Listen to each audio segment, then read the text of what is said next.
할렐루야, 샬롬. 오늘의 말씀을 같이 보겠습니다.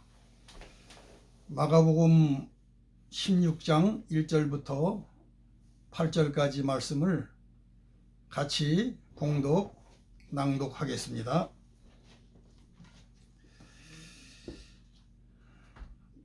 마가복음 16장 1절부터 8절 말씀.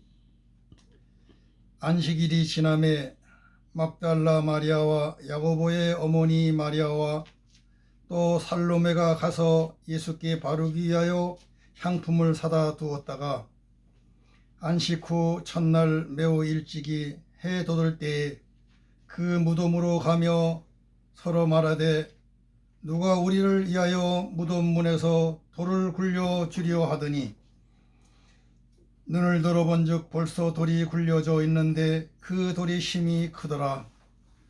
무덤에 들어가서 흰 옷을 입은 한 청년이 우편에 앉은 것을 보고 놀라매 청년이 이르되 놀라지 말라. 너희가 십자가에 못 박히신 나사렛 예수를 찾는구나. 그가 살아나셨고 여기 계시지 아니하니라. 보라, 그를 두었던 것이니라.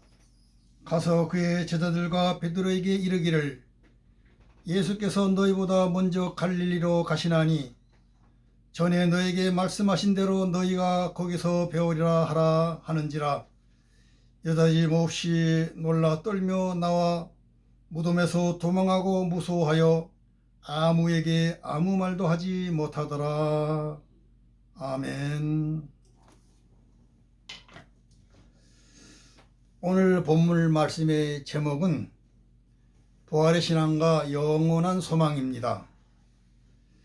연어란 물고기는 수천리 수만리 넓은 바다를 헤엄쳐 다니다가 몇 년이 되나 죽을 때가 되면 어릴 때 먹던 물맛을 기억해 다시 찾아가 그 강물에서 알을 낳고 죽는다고 합니다.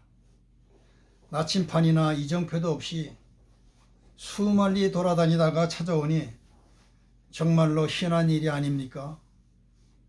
이것을 회귀본능, 곧 다시 본디의 자리로 돌아오는 것, 또는 해양병, 본디의 자리를 그리하고 사모하는 것을 말합니다.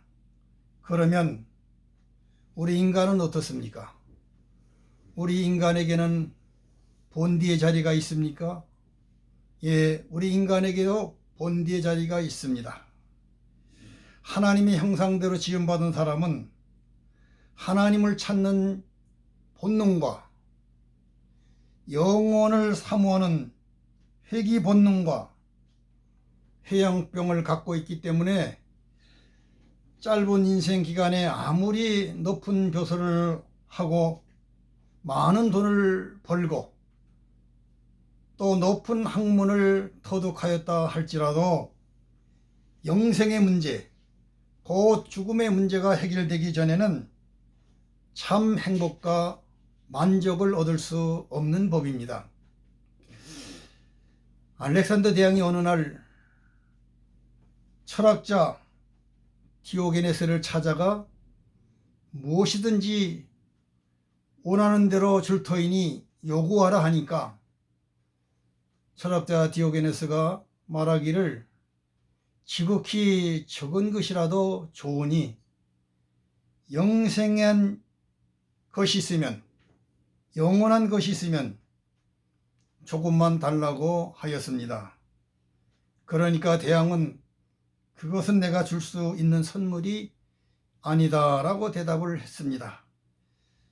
그때 철학자 디오게네스는 그런데 왜 대왕은 이 세상을 다 정복하려고 합니까? 그것을 즐길 수 있는 한순간의 보장도 없으면서 라고 말하였다고 합니다. 디오게네스는 궤변 철학자라고 말하지만 어떤 면으로 볼 때 인간의 근원적인 문제를, 그 문제가 무엇인가를 터득한 지혜로운 사람이라고 볼 수도 있습니다. 알렉산더는 33살에 죽었습니다. 인간은 영혼을 목적하고 하나님의 형상대로 지음받은 영원한 존재요, 영적인 존재이기 때문에 영생의 하나님을 만나기 전에는, 그 영생의 하나님을 만나 영생을 얻어 죽음의 문제를 해결하기 전에는 참 평안과 행복을 얻을 수가 없는 것입니다. 사람들이 천년만년 살 것처럼 말하고 행동하지만은 인생을 짧고 그 소망은 헛된 것입니다. 짧은 인생과 헛된 소망이라는 말입니다. 베드로전서 1장 24절 25절 말씀에 보면, 그러므로 모든 육체는 풀과 같고 그 모든 영광은 풀의 꽃과 같으니 풀은 마르고 꽃은 떨어지되 오직 주의 말씀은 세세토록 있도다 하였으니 너에게 전한 복음이 곧 이 말씀이니라 하셨습니다. 또 요한일서 2장 15절 16절 17절 말씀에 보면, 이 세상이나 세상에 있는 것들을 사랑하지 말라.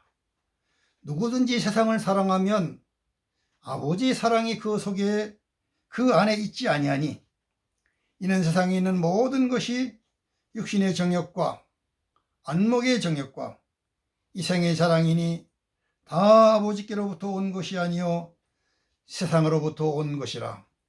이 세상도 그 정욕도 지나가되 오직 하나님의 뜻을 행하는 자는 영원히 거하느니라 하셨습니다. 모든 육체는 풀과 같고 그 모든 영광은 풀의 꽃과 같다고 하였습니다. 흙에서 난 풀은 싱싱하게 자라다가도 서리 한번 맞으면 시들어 버리고 그 것은 더 빨리 시들고 떨어지고 마는 것입니다. 이와 같이 흙에서 난 육체는 조만간 다 늙고 병들고 죽고 마는 것이며, 인간이 성취한 육신적 부귀와 영화와 행복도 잠깐 피었다가 떨어지는 꽃과 같이 속히 끝나고 마는 것입니다. 전도서 12장 5절부터 8절까지 말씀을 보면, 정욕이 그치리니 또는 원욕이 그치리니 이는 사람이 자기의 영원한 집으로 돌아가고 조문객들이 거리로 왕래하게 됨이라. 은질이 풀리고 금그릇이 깨지고 항아리가 샘 곁에서 깨지고 바퀴가 우물에서 깨지고 흙은 여전히 땅으로 돌아가고 영은 그것을 주신 하나님께로 돌아가기 전에 기억하라. 전도자가 이르되 헛되고 헛되도다, 모든 것이 헛되도다 라고 하였습니다. 하나님을 떠난 인생의 삶, 영혼을 목적하고 지음받은 인간, 하나님을 중심하지 않고 영혼을 중심하지 않고 사는, 이 세상을 중심하고 사는 그것이 다 헛되다는 말씀입니다.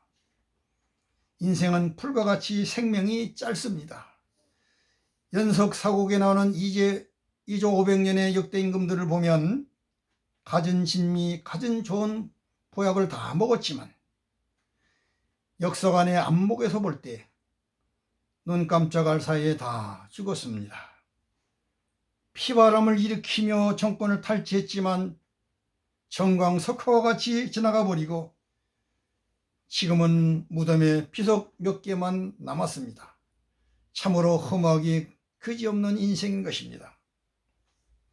미국의 제2대 아담스 대통령이 지팡이를 짚고 거리를 지나가는데 한 젊은이가 아담스 대통령 각하 그동안 평안하셨습니까? 하고 인사를 했더니, 아담스는 평안한데 우리 집이 다 낡아서 숟가락에 무너져 기둥 막대기로 버티고 있다네. 곧 이사가야 되겠어 라고 하더랍니다.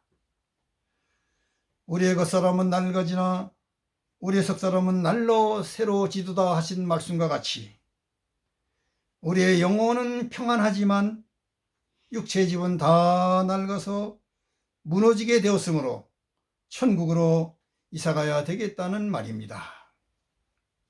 고린도서 5장 1절 말씀에 보면 만일 땅에 있는 우리 장막집이 무너지면 하나님께서 지으신 집 곧 손으로 지은 것이 아니요 하늘에 있는 영원한 집이 우리에게 있는 줄 아느니라 하였습니다. 모든 육체는 이와 같이 곧 시들고 말라버리는 풀과 같은 인생입니다. 인간의 수명이 아무리 길어도 100세 시대라고 하고 또는 120년도 살 수 있다 하지만 한정된 인간이기에 어쨌든 짧은 인생인 것입니다. 아무리 오래 산데도 짧은 인생인 것입니다. 영원한 시간에 비하면 한순간일 뿐인 그런 인생입니다.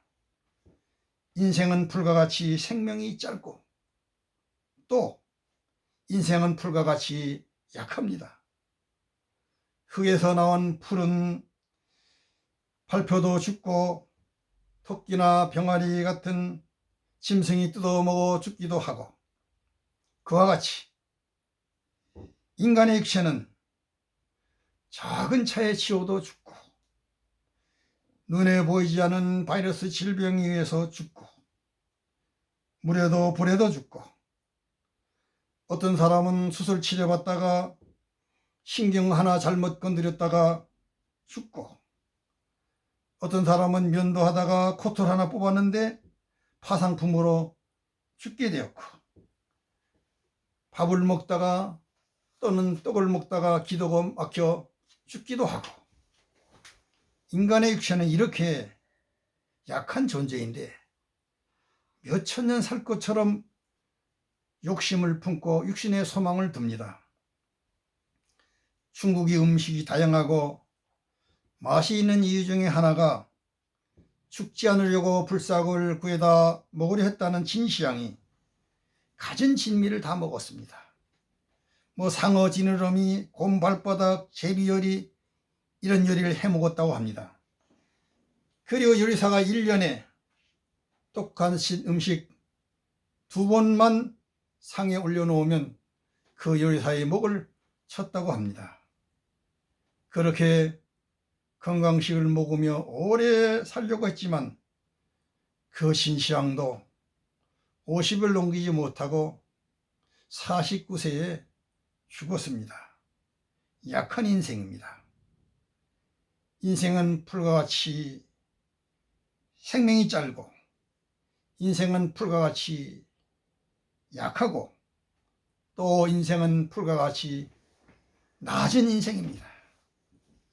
인간이 123층 또 163층 고층 빌딩을 짓고 달에 가고 화성에 가고 우주를 정복한다고 해도 풀과 같이 낮고 볼품없는 존재입니다. 지진, 화산 폭발, 홍수, 가뭄 이거 하나 해결하지 못하면서 달에 간다 화성에 간다 하는지 모르겠습니다. 비행기를 타고 높이 올라가 보면 높은 고층 빌딩도 성냥각 쌓아놓은 것과 같고 또한 이렇다 할 자동차들도 개미가 기어다니는 것과 같이 보입니다. 이 세상에서 대통령을 한다, 장관을 한다, 국무총리를 한다, 국회의원을 한다, 재벌을 한다, 또 이렇다 저렇다 하는 무슨 직책을 갖는 일을 한다 하지만 천상의 성도가 내려다볼 때는 다 도토리 캐지기 하는 것에 불과한 인생인 것입니다. 이와 같이 인간이 풀과 같고 풀의 꽃과 같은 육체에 소망을 두는 사람은 지혜로운 사람이라고 할 수 없습니다. 어리석은 사람일 수밖에 없습니다. 인간은 영혼을 가진 영원한 존재입니다. 내세가 있는 존재입니다. 하나님의 형상대로 지음받은 인간은 하나님으로 살아야 할 존재입니다. 인간은 하나님으로 살아야 하고 내세가 있기에 내세의 중심 목적으로 살아야 할 인생인 것입니다. 인간이 이렇게 풀과 같고 그 영광이 불의 것과 같은 인생이지만 우리들에게는, 우리 성도들에게는 부활의 신앙과 영원한 소망이 있습니다. 베드로전서 1장 3절 4절 말씀에 보면 우리 주 예수 그리스도의 아버지 하나님을 찬송하리로다. 그의 많으신 긍휼대로 예수 그리스도를 죽은 자 가운데서 부활하게 하심으로 말미암아 우리를 거듭나게 하사 산 소망이 있게 하시며 썩지 않고 더럽지 않고 쇠하지 아니하는 유업을 있게 하시나니 곧 너희를 위하여 하늘에 간직하신 것이라 하셨습니다. 흙에서 난 육체는 풀과 같이 짧지만 하나님께로서 난 영혼은 하나님같이 영원합니다. 사람은 죽음으로 끝나는 것이 아니고 영원한 것이고 부활 영생이 있는 것입니다. 요한계시록 22장 5절 말씀에 보면 세세토록 왕노릇하리로다 하셨습니다. 세세토록 왕노릇하리로다 하신 천국 영생이 있습니다.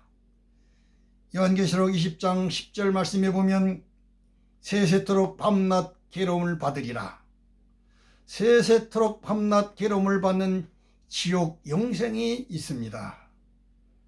다니엘서 12장 2절 말씀에 보면 땅의 티끌 가운데서 자는 자 중에서 많은 사람이 깨어나 영생을 받는 자도 있겠고 수치를 당하여서 영원히 부끄러움을 당할 자도 있을 것이며 라고 하신 말씀대로 영원히 부끄러움을 당한 부끄러운 영생이 있습니다.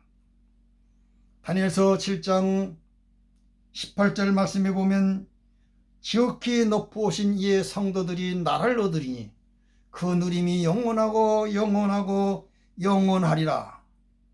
그 누림이 영원하고 영원하고 영원한 누림의 영생이 있습니다. 이렇게 인간은 죽음으로 끝나는 것이 아니고 내세가 있는 것이고 영원한 세계가 있는 것이고 오늘 우리 성도들에게는 부활 영생이 있는 것입니다. 여러분 어느 부활을 원하십니까? 생명의 부활을 원하십니까? 사망의 부활을 원하십니까? 영광의 부활을 원하십니까? 부끄러운 부활을 원하십니까? 인생의 우선 문제, 최대 문제, 근원적인 문제는 영생의 문제인 것입니다. 왜 그렇습니까? 인간은 영원한 존재이기 때문에 그렇습니다. 그러면 이 죽음의 문제, 영생의 문제를 어떻게 해결할 것입니까? 우리의 죽음의 문제, 영생의 문제를 해결해 주시려고 예수님이 이 땅에 오셨습니다. 예수님이 오신 목적은 죽음을 해결하기 위한 것입니다. 하나님 자신이 육신을 입고 오셔서 십자가에 피 흘려 죽으신 목적은 바로 인간의 궁극적 불안의 원인이 되는 죽음을 해결하기 위해서였습니다. 히브리서 2장 14절 15절 말씀을 보면 자녀들은 혈과 육에 속하였으며 그도 또한 같은 모양으로 혈과 육을 함께 지니심은 죽음을 통하여 죽음의 세력을 잡은 자 곧 마귀를 멸하시며 또 죽기를 무서워함으로 한평생 매우 종노타는 모든 자들을 놓아주려 하심이니 라고 말씀하신 대로 죽음의 세력을 잡은 마귀를 정복하고 부활하심으로 말미암아 모든 인생을 죽음의 문제에서 자유하게 하고 부활받게 하기 위함인 것입니다. 그러므로 예수님은 죽음의 원인이 되는 죄를 없애 주시려고 십자가에 피 흘려 죽으시고 3일 만에 부활하신 것입니다. 요한복음 11장 25절 26절 말씀에 나는 부활이요 생명이니 나를 믿는 자는 죽어도 살겠고 무릇 살아서 나를 믿는 자는 영원히 죽지 아니하리니 이것을 네가 믿느냐 하셨습니다. 예컨대 계란에는 유종란과 무종란이 있습니다. 유종란이나 무종란이나 겉으로 볼 때는 똑같지만 속으로 들어가 보면 유종란은 생명이 있고 무종란은 생명이 없습니다. 그래서 닭이 유종란을 품으면 생명인 병아리가 부화되어 나오지만 무종란을 품으면 썩어 마는 것입니다. 그와 같이 사람도 겉으로 보기에는 똑같지만 그 속에 하나님의 생명이 있는 사람과 하나님의 생명이 없는 사람이 있습니다. 나는 부활이요 생명이니 하신 예수님, 또한 요한복음 14장 6절에 나는 길이요 진리요 생명이신 예수님, 그 예수님을 영접하는 자는 그 속에 하나님의 생명이 있어서 생명의 부활을 하게 되는 것입니다.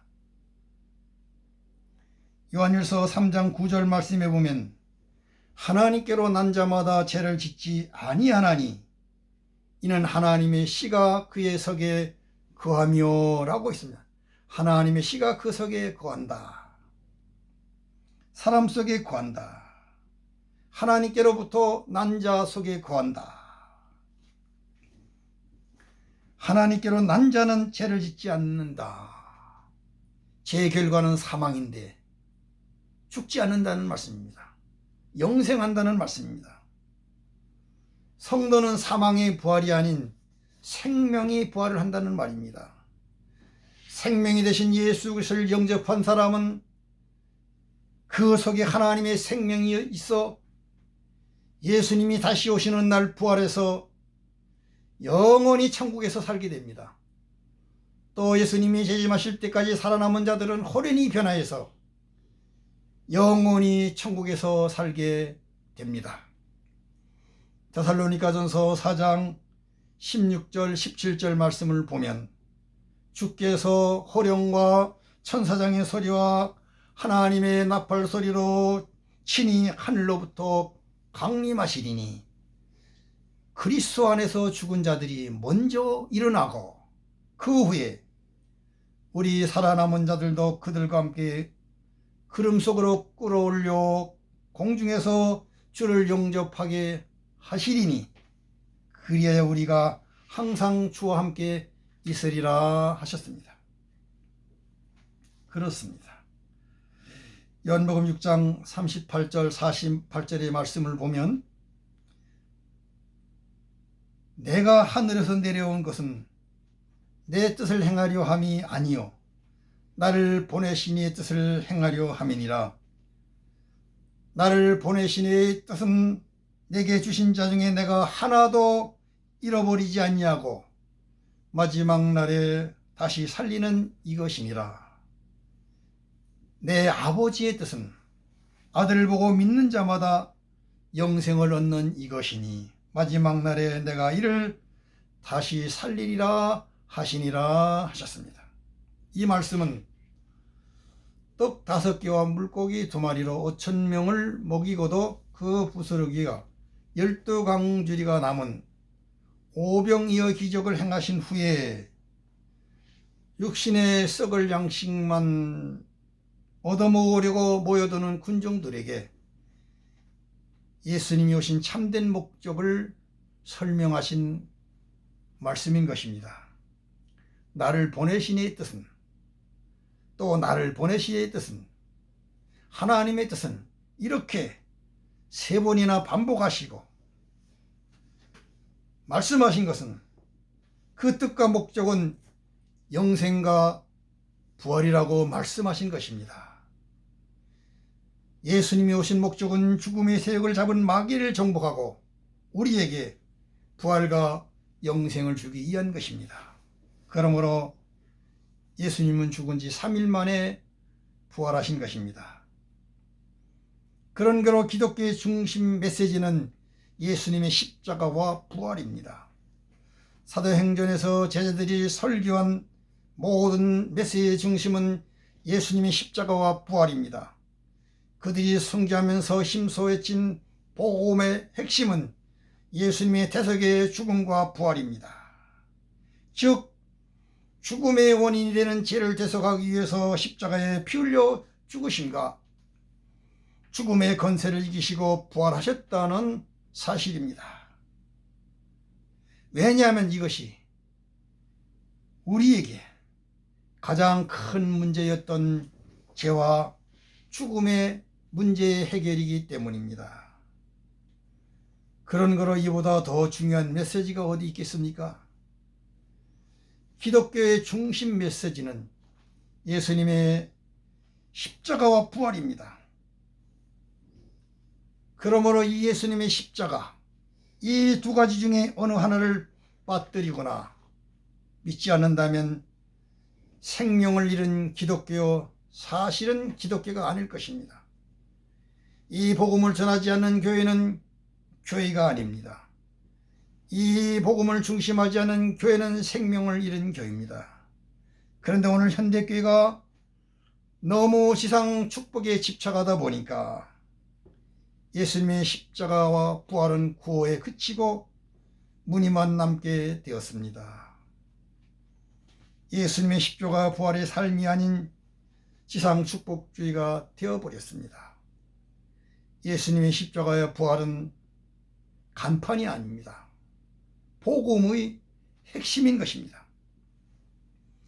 사도 바울은 부활장이라고 하는 고린도전서 15장 12절부터 14절 말씀에 그리스도께서 죽은 자 가운데서 다시 살아나셨다 전파되었거늘 너희 중에서 어떤 사람들은 어찌하여 죽은 자 가운데서 부활이 없다 하느냐. 만일 죽은 자의 부활이 없으면 그리스도도 다시 살아나지 못하셨으리라. 그리스도께서 다시 살아나지 못하셨으면 우리의 전파하는 것도 헛것이요 또 너의 믿음도 헛것이라고 했습니다. 또 고린도전서 15장 19절 말씀에 보면 만일 그리스도 안에서 우리의 바라는 것이 다만 이 생뿐이면, 이 세상의 삶뿐이면 모든 사람 가운데 우리가 더욱 불쌍한 자이리라 하였습니다. 이 말씀은 부활의 사실을 강하게 강조하는 말씀이고 부활과 영생이 있다는 말씀입니다. 부활의 신앙과 영생의 소망을 가진 성도들은 짧은 인생살이에서 고생을 한다 해도, 실패를 한다 해도, 비록 나사로와 같은 일생이라 할지라도 부활의 신앙과 영생의 소망이 없이 사는 그 어떤 성공자보다 비교할 수 없으리 많지 행복한 사람이여 축복받은 사실입니까? 이 사실을 인정하십니까? 이 사실을 받아들이십니까? 오늘 세상살이 많이 힘들지요? 여러분 기대하십시오. 참 좋은 내일이 있습니다. 기대할 만한 내일이 있습니다. 인내합시다. 하나님께서 여러분의 인내를 도우시기를 기도합니다. 이 세상의 것은 이 세상에 사는 동안 잠깐 높으니 낮으니 많으니 적으니 크니 작으니 하는 것뿐이요 다 지나가는 것입니다. 그러나 부활신앙에는 영원한 소망이 있습니다. 그 소망은 산소망입니다. 영생하는 소망입니다. 하늘에 간직한 썩지 않고 더럽지 않고 쇠하지 아니하는 유업의 소망입니다. 예수님이 부활하셨으므로 부활의 첫 열매가 되어서 그 예수님을 구주로 믿는 사람들은 다 생명의 부활을 합니다. 여러분과 여러분의 가정이 이 예수님의 부활을 믿으시기 바랍니다. 이 부활의 신앙을 소유하기 위해서 예수님을 구주로 고백할 수 있기를 바랍니다. 예수님을 구주로 고백하는 이들에게 주어지는 영생의 축복이 여러분과 여러분의 가정에 있으시기를 바랍니다. 예수님이 성령으로 잉태해서 동정녀에 탄생하시고 온전한 제물이 되기 위해서 33년의 무험한 생애를 사시고 또 우리의 죄를 대속해 주시기 위해서 십자가에 죽으시고 3일 만에 부활하신 그 예수님을 믿으시기 바랍니다. 마음으로 믿고 입으로 고백하시기를 바랍니다. 로마서 10장 9절 말씀에 내가 만일 내 입으로 예수를 주로 시인하며 또 하나님께서 그를 죽은 자 가운데서 살리신 것을 내 마음에 믿으면 구원을 받으리라 하셨습니다. 예수님을 마음에 믿어야 합니다. 다음으로 입으로 고백하여야 합니다. 목소리를 낼 수 있는 사람은 소리를 내어서 고백해야 합니다. 주 예수여 나의 구주로 믿습니다. 나 같은 죄인을 구원해 주시니 감사합니다 라고 시인해야 합니다. 로마서 10장 10절 말씀에 사람이 마음으로 믿어 의에 이르고 입으로 시인하여 구원에 이르느니라 하였습니다. 예수님을 구주로 믿는 사람에게는 하나님의 자녀가 되는 권세를 주시고 영생이 있으리라고 하셨습니다. 여러분, 부활의 신앙과 영원한 소망을 가지시길 바랍니다. 붙드시기를 바랍니다. 부활의 신앙과 영원한 소망으로 사시기를 바랍니다. 부활의 신앙과 영원한 소망으로 모든 염려도 근심도 걱정도 공포도 두려움도 다 이기실 바랍니다. 부활의 신앙과 영원한 소망으로 세상도 이기시고 죄도 이기고 마귀도 이기시기를 바랍니다. 부활의 신앙과 영원한 소망으로 참된 기쁨과 행복과 평안과 이 땅을 승리하는 능력이 되시기를 주님의 이름으로 축원합니다. 아멘.